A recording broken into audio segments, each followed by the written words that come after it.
Come on, Timmy, just for once in your lifetime be useful at something. Sphinx, I can't get... Timmy, he's getting closer. But it's locked. I don't know how to open it. God damn it, Timmy, just think of something. Wait, I have an idea. I could just go and smack his head off. Wait, how do you get that? Thank you. Get out of my way. Oh, well, that was a perfect landing, wasn't it? Just kill me. Oh look, how convenient. In no particular order, let's kick things off with a pre-hard mode ranged weapon, the snowball cannon. This weapon is practically a lifesaver in early game, dealing massive amounts of damage very quickly with ammo that can be crafted from snow absolutely for free. It's worth mentioning that this ranged weapon can be easily found in snow biome frozen chests as well as snow biome crates, meaning that whoever tries obtaining it will get it rather easily. Really, the only drawback it has can be seen when firing at far targets, as the snowballs arch downwards rather hard and the weapon can feel a bit awkward in certain situations.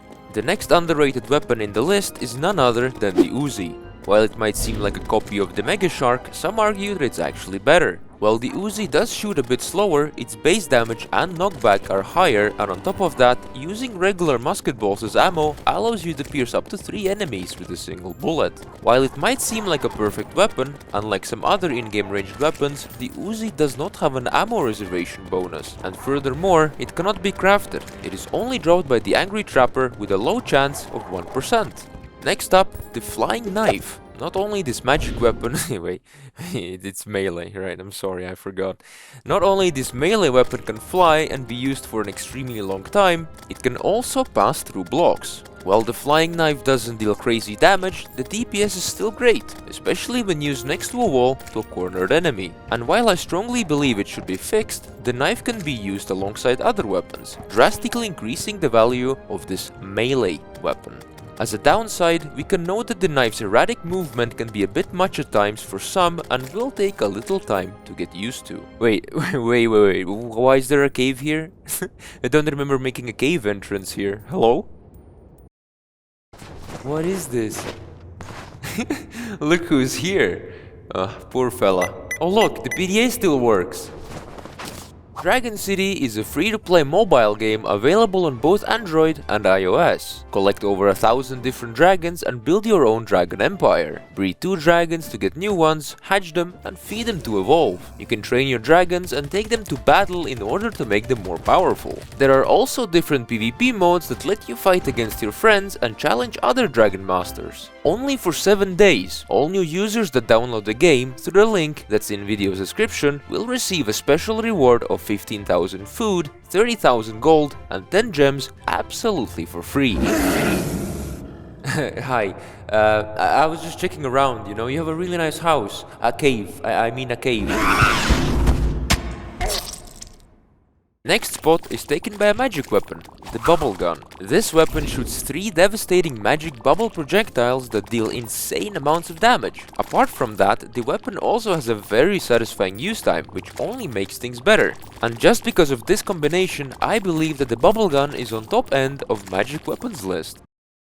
Unfortunately, the bubble projectiles do not stay up for long, and neither do they travel very far, which could honestly suggest it being more useful only in very specific situations.